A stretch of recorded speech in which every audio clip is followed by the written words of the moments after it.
everyone, welcome back to my channel.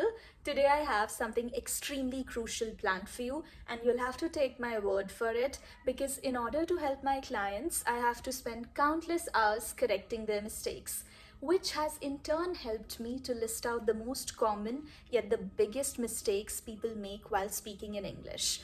Most of these mistakes are so common that people don't even realize that it's wrong. It's almost like this common misbelief. Now let's change that, and without any further ado, let's get set, go. The first common mistake is using literal translation. So before I give you the examples where it goes wrong, it's important to understand the context. So for most of us, our native language is Hindi. Maybe it can be another regional language for you. So even though you're studying English since childhood, you're using English in your daily life, still in your head, there's a default speech setting. So all your thoughts will be in your native language. Everything that you're thinking throughout the day, you're thinking it in Hindi. Now, for most of the sentences, the translation can be right. For example, I can say, I'm getting late as the direct translation of mujhe der ho rahi hai. But if I say, close the fan, that's absolutely wrong. Mostly because fan is an electrical appliance, and in English, it becomes turn off the fan. Of course, there's a catch. For electrical appliances like refrigerator and microwave, there's also a door. So when you're specifically referring to the door, you'll say close the microwave or open the fridge, because you're mentioning the door part of the appliances. If you're directly mentioning the switch, you can say turn off the microwave, turn off the refrigerator. That's completely accurate. In Hindi, it's quite simple. For everything you say khol do, band kar do. If you're talking about the cupboard, you're talking about the drawer, you can simply say it. But in English, that changes. There's a specific word for everything, like pull the drawer. You can just pause the screen and read out the right terms to be used. So now you probably have this pinch of idea that yes, in English, there's a lot of variety. It's not as simple and easy like it is in Hindi. Let's cover another common mistake. So you cannot say, he is my cousin brother. No way. I know in Hindi it's quite simple. आपके चाचा ताऊ सबके बच्चों को you can call भाई बहन. But English, it's not the case. You cannot say he is my cousin brother. You'll just say he is my cousin, she is my cousin. Their gender is already implied. You don't have to specify anything else.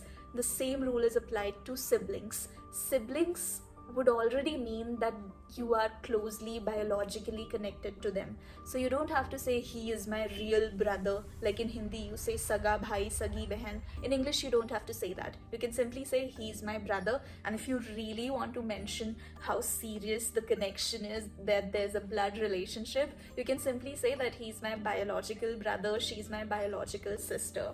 I know it might seem a bit overwhelming at first, but once you get the hang of it, these rules, they seem just so simple that these words will just roll out of your tongue without even giving it a second thought. Let's come to the second common mistake, and it's my favorite. It's plural and singular. It's super duper easy. I know in grammar, it must have been the most favorite topic for literally everybody. It is easy. You say one dog, two dogs, one mistake, 100 mistakes. It was just so easy. But you know what? The ease of a grammar topic is directly proportional to the number of silly mistakes you make in it. Let's get this down with a simple thing. Never ever say one of the girl is a lawyer or one of my mistake is going to the party. Never, because even if there were two girls, and one of the girls is a lawyer, because you're considering the entire group. If you say one girl is a lawyer, that's fine. But if you say one of the next word has to be a plural. For example, one of my mistakes was going to the party. I know, as much as it sounds a little off, because after one, you're using plural, one of the girls is. It just sounds a bit wrong, but once you understand this common mistake that a lot of people around you will make, you'll see that, hey, it's logical to use plural after one of the, and you'll never ever make that mistake again. Third one, using double negatives. As much as it boils my blood as a grammar Nazi, I also see how common it is in the pop culture to use double negatives. No, just stop doing that. Do not use two negatives in the same sentence. Let's say if you say, I don't know nothing. What kind of sentence is that? You cannot say, I do not know nothing. Not and nothing cannot be in the same sentence. Either you can say, I don't know anything, or you can say, I know nothing. Double negative just cancels out and makes the sentence extremely confusing. For example, if you say, I do not know nothing, it means I know everything. What is this godlike knowledge that you have then? Avoid double negatives, even though you might hear it in some of the songs, in pop culture references. Just don't do it. It makes zero sense and it's ruining your language, your fluency, your speech, and the kind of image that you can build with your language. Avoid it. Another example for it can be, he hasn't got no money. That just means he has all the money in the world. We'll say, he has no money.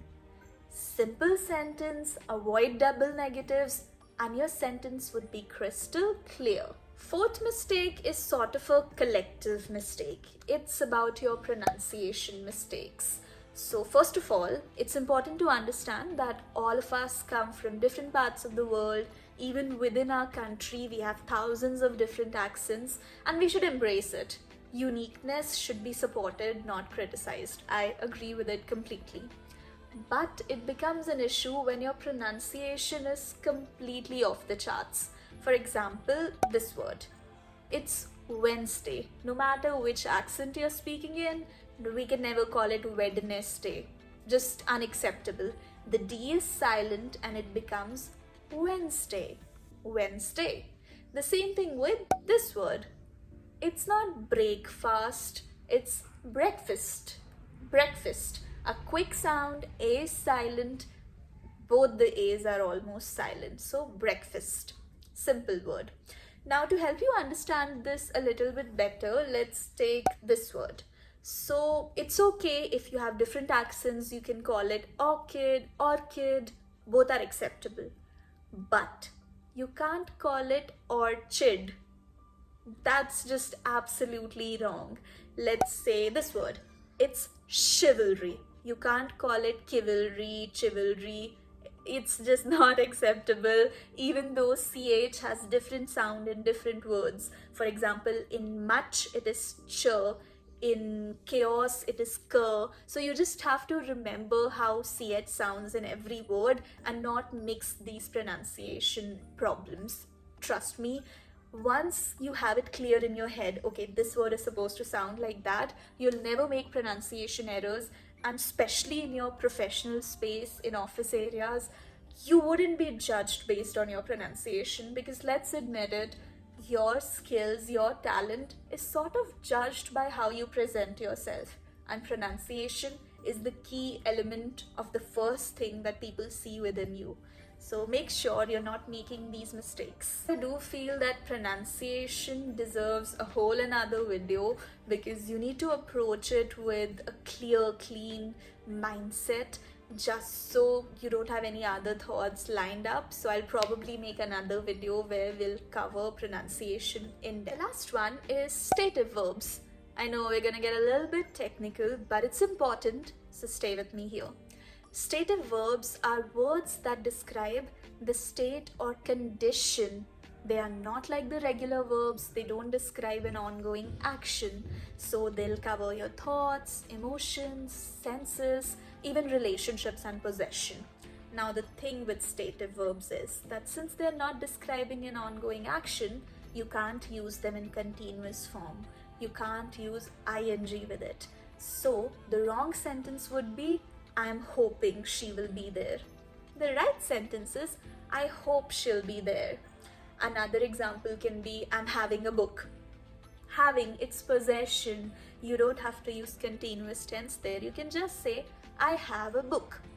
But does that mean you can never use having? Wrong. Because if you're saying, I'm having my breakfast right now, it's absolutely right, because Having a breakfast, it's a continuous action. Another example can be fever. Fever is a state. So we can't say I'm having a fever. We'll say I have a fever or I'm coming down with a fever. I know it might seem tough or instantly you might get confused where to use having, where to use have. But once you get the root or the basic level cleared, then you'll see that hey, it's easy. If it's describing a thought, emotion, sense, or a state, you do not use it with ing. Like fever, like book, we can simply use the verb. Otherwise, in all the cases, we can use ing. Just keep an eye out for all these stative verbs. These were the top 5 common English mistakes that people make. Now, I hope you found them helpful and at least 1, 2, 3, 4 of them were new to you.